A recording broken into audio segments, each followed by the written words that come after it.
7 नवंबर 1940। आसमान साफ था, लेकिन हवा तेज थी। पुल के पास रहने वाले लोग कहते हैं, हवा उस दिन अलग लग रही थी, जैसे वो रुक रुक कर नहीं, लगातार जोर से बह रही हो। सुबह एक आदमी अपनी कार लेकर पुल पर चढ़ा। कार में उसका कुत्ता भी था। कुछ दूर जाते ही उसे महसूस हुआ, सड़क सीधी नहीं है। उसने ब्रेक लगाया, कार रुक गई, लेकिन पुल नहीं रुका। अब पुल ऊपर नीचे नहीं, बल्कि दाएं बाएं मुड़ रहा था। एक तरफ सड़क ऊपर उठती तो दूसरी तरफ नीचे गिरती। बीच पुल में खड़े लोग संतुलन खोने लगे। लोहे के तार खिंच रहे थे। कुछ से अजीब आवाजें आने लगी, चर चर। हवा हर बार पुल की हरकत को और तेज बना रही थी। अब ऐसा नहीं था कि हवा पुल को हिला रही थी। अब ऐसा हो रहा था कि पुल की हरकत हवा को और ज्यादा उग्र बना रही थी।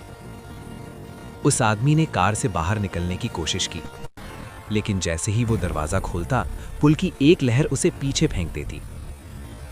वो जमीन पर गिर पड़ा, किसी तरह रेंगते हुए किनारे की ओर बढ़ा। उसका कुत्ता कार में ही रह गया। वो उसे बचाना चाहता था, लेकिन हर बार पुल उसे पीछे धकेलता रहा। आखिरकार अपनी जान बचाने के लिए उसे पीछे हटना पड़ा। अब पुल की हरकत काबू से बाहर हो चुकी थी। एक जोरदार आवाज आई, धातु टूटने की। फिर दूसरी, फिर तीसरी। सड़क का एक हिस्सा हवा में उछला और सीधे नीचे नदी में गिर गया। लोग दूर से देख रहे थे, कोई कुछ नहीं कर सकता था। कुछ ही मिनटों में पूरा पुल टुकड़ों में बिखर गया। जो कल तक इंसानी समझदारी की जीत था, आज कुदरत के सामने झुक चुका था। नदी में गिरते लोहे की आवाज दूर दूर तक गूंजी और फिर सब शांत हो गया। हवा अब भी बह रही थी, लेकिन पुल नहीं था। बाद में विशेषज्ञ आए। उन्होंने सब कुछ देखा, समझा। उन्हें एहसास हुआ कि पुल बहुत हल्का था। हवा का बहाव खास तरह का था। पुल की बनावट ऐसी थी कि हर नई हवा पुरानी हरकत को मिटाने के बजाय बढ़ा देती थी।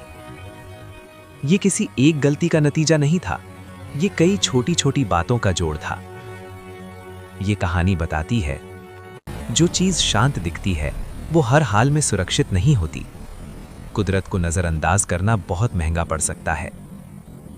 इंसान जितना भी आगे बढ़ जाए, उसे सुनना और समझना आना चाहिए, क्योंकि हवा दिखती नहीं, लेकिन वो लोहे को भी झुका सकती है।